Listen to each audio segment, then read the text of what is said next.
Untuk contoh soal nomor 3, kita akan belajar cara mencari bayangan dari sebuah garis. Pada contoh soal nomor 1 dan contoh soal nomor 2, kita mencari bayangan dari sebuah titik. Nah, di materi sebelumnya kalian juga sudah belajar cara mencari bayangan pada bidang. Intinya, kalian perlu memahami cara mencari bayangan dari sebuah titik. Itu kunci utamanya. Sekarang kita akan coba menyelesaikan mencari bayangan sebuah garis. X tambah 2Y sama dengan 4 yang ditranslasikan oleh T min 3,4. Jadi, kembali lagi ke rumus sebelumnya. Untuk translasi selalu seperti ini. Titik bayangan ditambah vektor translasi sama dengan, titik asal ditambah vektor translasi sama dengan titik bayangan. Silakan diganti variabel-variabel ini dengan angka jika memang diketahui pada soal. Kita lihat X dan Y belum diketahui di soal. Kita tulis kembali saja. Tambah A dan B ini adalah terkait tentang translasi atau pergeseran yang terjadi. Oh, ternyata di soal ada nih. Translasinya itu adalah minus 3,4. Berarti di sini kita ganti min 3 dan 4. Sama dengan X aksen Y aksen. Nah, X aksen Y aksen ini belum diketahui karena ini yang kita mau cari, bayangan. Maka kita tulis kembali saja dulu. Lalu, apa yang bisa kita kerjakan? Kita akan mencari bayangan sebuah garis. Sehingga variabel X dan variabel Y pada garis awal akan kita ubah menjadi X aksen dan Y aksen. Sehingga perlu dulu kita cari tahu bentuk dari X ini dan Y ini yang terkait dengan X aksen dan Y aksen. Jadi kita akan menuliskan persamaan yang sebelumnya. X, Y ditambah min 3, 4 sama dengan X aksen, Y aksen. Itu dalam bentuk seperti ini.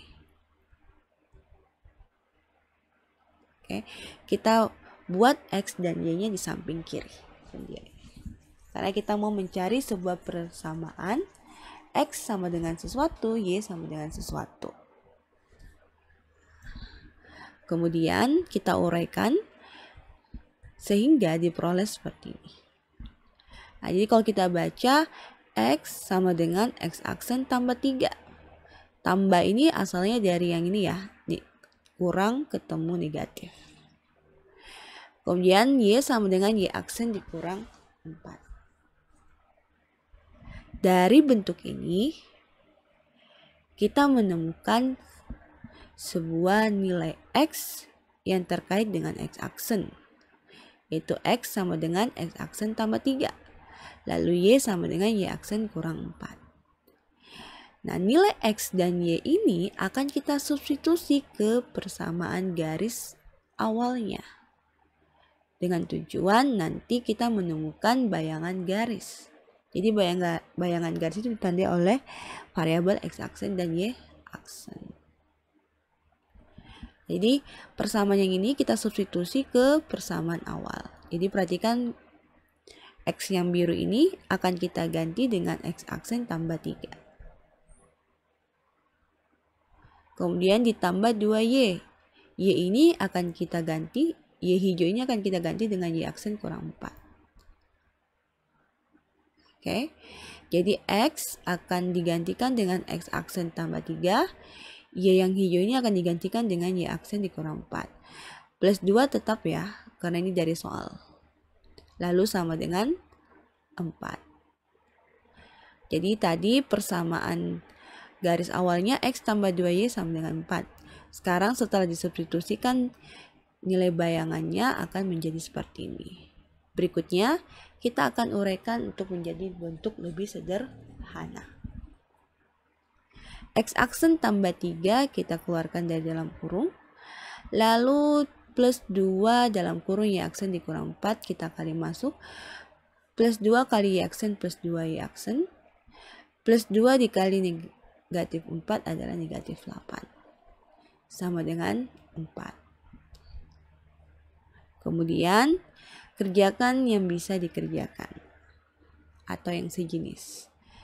X aksen dan 2Y aksen tetap. 3 min 8 dan min 4 ini konstanta, berarti sejenis, bisa kita uraikan, bisa kita kerjakan. Oke, min 4 ini didapat dari perpindahan positif 4 yang ada di ruas kanan ke ruas kiri. Kemudian kita uraikan lebih sederhana, X aksen ditambah 2Y aksen dikurang 9.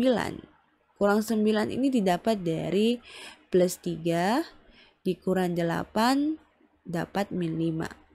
Min 5 dikurang 4 dapat min 9. Jadi, bayangan dari garis sebelumnya adalah X ditambah 2Y dikurang 9 sama dengan 0. Atau boleh juga kita sebut X tambah 2Y sama dengan 9. Jika di pilihan ganda tidak menemukan bentuk seperti ini. Oke, jika ada pertanyaan, silakan bertanya langsung kepada ibu guru ataupun ke teman yang lebih mengerti. Next, untuk lebih memperkuat pemahaman, silakan kerjakan latihan soal yang berhubungan dengan contoh soal 3 ini. Berikutnya kita akan bahas contoh soal keempat.